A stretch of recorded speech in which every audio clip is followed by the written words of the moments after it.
14 जनवरी 1761 की वह सुबह जिसने बदल दिया भारत के लोगों का भाग्य और यहीं से ख़त्म हो गया मराठा साम्राज्य। जी हाँ दोस्तों, आज हम इस वीडियो में बात करने जा रहे हैं 18वीं शताब्दी में हुए भारत के सबसे विनाशकारी युद्ध की। इसने भारत को 200 साल अंग्रेज़ों की गुलामी की ओर धकेल दिया और बदल दिया भारत के लोगों का भविष्य। अगर यह युद्ध मराठा जीत जाते तो ना कभी भारत अंग्रेज़ों का गुलाम होता और ना कभी अखंड भारत टूटता। अब सवाल यह है कि आखिर क्यों मराठा उस समय भारत में सबसे ज़्यादा शक्तिशाली होने पर भी अफगानों से हार गए और कैसे 80,000 मराठा एक दिन में ही मारे गए। आज हम इस वीडियो में जानेंगे कि पानीपत के तीसरे युद्ध की सच्चाई। पानीपत का तीसरा युद्ध मराठों व अफगानों के बीच हुआ था। इस युद्ध में मराठाओं की तरफ से सेनापति सदाशिवराव भाऊ और अफगानों की तरफ से अहमद शाह अब्दाली के नेतृत्व में हुआ था। सन 1707 में मुगल बादशाह औरंगजेब की मृत्यु के पश्चात मुगल साम्राज्य कमज़ोर हो चुका था और इसी कमजोरी का फायदा उठाकर मराठाओं ने अपने साम्राज्य का विस्तार करना शुरू कर दिया। मराठाओं ने बालाजी विश्वनाथ, बाजीराव प्रथम और बालाजी बाजीराव जैसे कुशल पेशवा के नेतृत्व में मराठा साम्राज्य को दक्षिण भारत से उत्तर भारत में दिल्ली तक फैलाया और दिल्ली का मुगल बादशाह का चुनाव मराठा ही करते थे। इसलिए मुगल बादशाह नाम मात्र के बादशाह रह गए थे जो मराठाओं के हाथ की पुतली थे और अब मराठों की नज़र थी पंजाब, लाहौर और कंधार पर।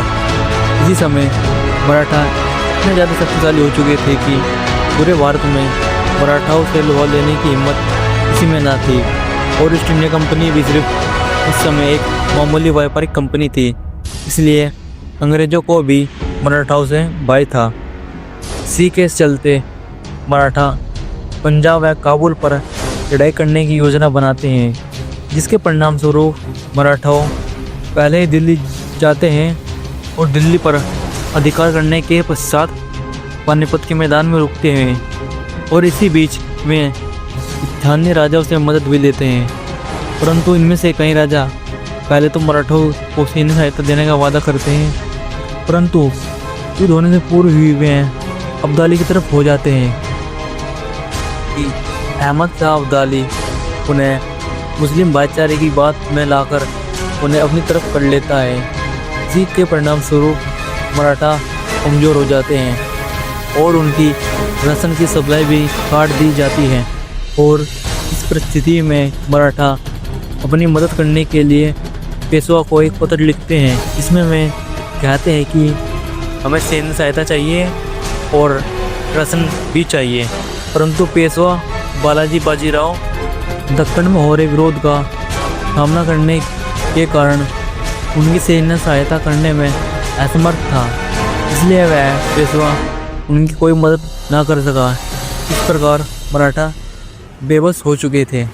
वहीं दूसरी तरफ शुजाउद्दौला और नजीब-उद-दौला मराठाओं के साथ सैन्य संधि को तोड़कर मुस्लिम भाईचारे की भावना से अपने 50,000 सैनिकों को अहमद शाह अब्दाली की तरफ ले जाते हैं और ये विश्वासघात मराठाओं की हार का सबसे बड़ा कारण बना। और जब मराठाओं के पास ना खाने का राशन बचा, ना संसाधन बचा और मराठाओं चारों ओर से गिर गए थे, उनके घोड़े भूखे प्यासे मर रहे थे और घोड़ों के मरने से भयंकर दुर्गंध फैल चुकी थी, जिससे अपने सैनिक उस दुर्गंध से परेशान होने लगे थे। ऊपर से पानीपत की सर्दियाँ मराठाओं के लिए नई समस्या थी, क्योंकि मराठाओं ने महाराष्ट्र में कभी इन सर्दी का सामना नहीं किया था।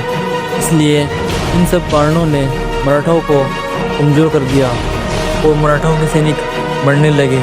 तभी कुछ अधिकारियों ने मिलकर कहा कि हम भूख प्यास से मर रहे हैं, घोड़ों की दुर्गंध से मर रहे हैं, राशन न होने की वजह से मर रहे हैं, इससे तो अच्छा है कि हम युद्ध करते हुए मरें। और तभी 14 जनवरी 1761 को मकर संक्रांति के दिन सुबह 8 बजे मराठाओं ने हमला किया।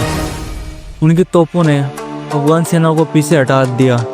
उस समय तक तो लगा कि मराठा जीत जाएंगे, लेकिन तभी विश्वासराव की गोली लगने से मौत हो गई। सदाशिवराव भाऊ का ध्यान भटक गया और वह बेहोश हुए विश्वासराव के पास चले गए।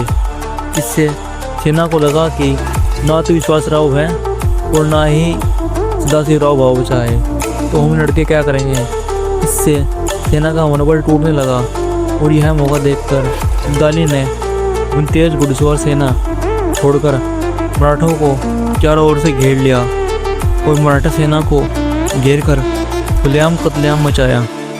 इस युद्ध में लगभग 40,000 मराठा सैनिक मारे गए, हजारों को बंदी बना लिया गया और सेनापति सदाशिवराव भाऊ को मौत के घाट उतार दिया गया। यह युद्ध 18वीं शताब्दी की सबसे विनाशकारी युद्ध था। इस युद्ध में मराठा साम्राज्य टूट गया, लेकिन अहमद शाह अब्दाली को भी कोई खास फायदा नहीं हुआ। वह भी बहुत कमज़ोर हो चुका था और वह भी खाली हाथ ही वापस गया था। अब भारत में कोई शक्तिशाली शासक ना बचा। इसी खालीपन का फ़ायदा उठाकर अंग्रेज़ों ने इसके परिणाम स्वरूप धीरे धीरे पूरे भारत पर कब्जा कर लिया। अगर इस युद्ध में मराठा जीत जाते तो आज भारत अंग्रेज़ों का गुलाम ना होता।